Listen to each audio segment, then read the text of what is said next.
El voto es, o debería ser, la base de toda democracia. Pero ¿qué pasa cuando alguien intenta dinamitar esa base?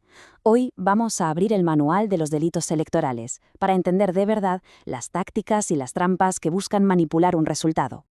Vale, entonces, la gran pregunta es, ¿cómo se manipula una elección? Porque solemos pensar que es algo que pasa el día de la votación y ya está, pero la realidad es que es un proceso larguísimo y muy complejo. Empieza bastante antes y, ojo, termina mucho después.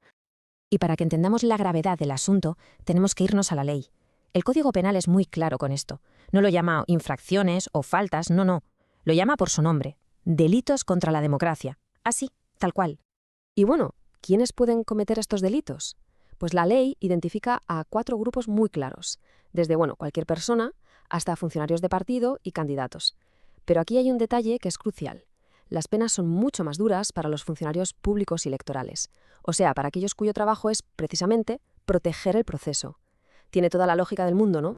Para poner un poco de orden en todo esto, vamos a dividir el proceso en 5 fases clave, desde la preparación que nadie ve hasta la defensa final del voto. Esta va a ser nuestra hoja de ruta. Empecemos por el principio, claro, la preparación silenciosa. Mucho antes de que veamos un solo cartel de campaña, el terreno de juego ya se está preparando. Y el objetivo número 1 es la manipulación del padrón electoral. Una de las tácticas más antiguas que existen es el relleno. ¿En qué consiste? Pues básicamente en inflar el censo electoral con votantes fantasma o con gente que ni siquiera vive en ese distrito. Todo para aumentar artificialmente el apoyo en zonas que son clave. Y claro, la táctica contraria es el rasurado. En este caso, el objetivo es justo el inverso: eliminar del padrón a ciudadanos que por su perfil se cree que van a votar a la oposición. Es una forma de silenciar votos antes de que se lleguen a emitir. Y aquí vemos una táctica que es más sutil, pero de verdad es increíblemente efectiva: la mala referenciación. Simplemente se asigna a los votantes una mesa electoral incorrecta. Puede parecer un error sin más, ¿verdad? Pues no, es la semilla del caos para el día de la elección. Pasamos a la segunda fase, la campaña.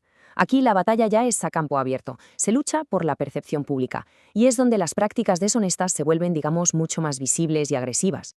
En esta batalla entran en juego 2 armas muy comunes: la difamación y la calumnia. Y ojo, que la diferencia es sutil pero fundamental. La difamación se basa en datos que son ciertos, pero los retuerce y los exagera. La calumnia, por otro lado, es directamente una mentira, es inventarse algo.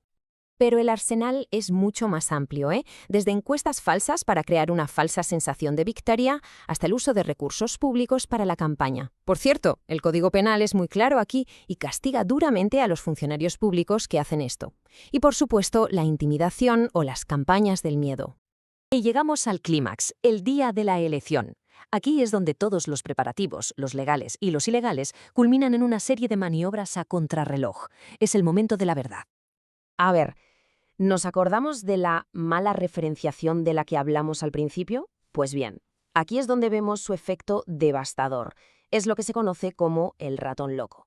Y se le llama así porque el elector se convierte en eso, en un ratón buscando la salida de un laberinto. Lo envían de una mesa a otra buscando su nombre en las listas hasta que la frustración le puede y simplemente se va a casa sin votar. Un voto menos para la oposición.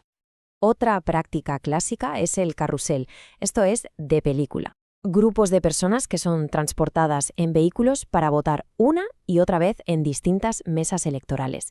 Es un fraude directo, organizado y, la verdad, bastante descarado. Y ya en la propia mesa electoral, la creatividad para el fraude no tiene límites. Desde las urnas embarazadas, que ya llegan con votos dentro, hasta un oportuno apagón para cambiar las urnas en la oscuridad. Incluso la famosa Operación Tamal, que básicamente consiste en ofrecer comida a cambio del voto. Pero la jornada no termina cuando cierran las mesas. ¿Qué va? La siguiente fase es el intento de arrebatar el triunfo, de alterar el resultado que ya han decidido los ciudadanos. A este proceso se le conoce como la alquimia electoral y suele seguir 3 pasos. Primero, la caída del sistema. El recuento se detiene convenientemente. Segundo, la alquimia. En esa pausa se alteran los resultados. Y tercero, cantar el triunfo. Se anuncia una victoria antes de tiempo para controlar la narrativa y desmoralizar al rival. Después de este recorrido llegamos a la parte más importante: defender el voto. Porque frente a todas estas tácticas, el conocimiento es, sin duda, la principal herramienta de poder ciudadano. Vamos a quedarnos con las ideas clave. El fraude no es un solo acto, ocurre en todas las etapas.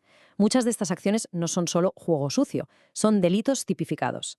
Y el objetivo de saber todo esto no es para volverse un cínico, sino para estar vigilantes y poder prevenirlo. Al final, todo se resume en una idea muy potente. La mejor de las leyes no tiene efecto alguno si no se aplica. La existencia del Código Penal no es suficiente si no hay una ciudadanía y unas autoridades dispuestas a hacerlo cumplir. Así que nos vamos con esta reflexión final. Conocer estas prácticas es el primer paso, un paso fundamental. Pero la pregunta importante es, ¿cuál es el siguiente? ¿Qué hacemos ahora con este conocimiento?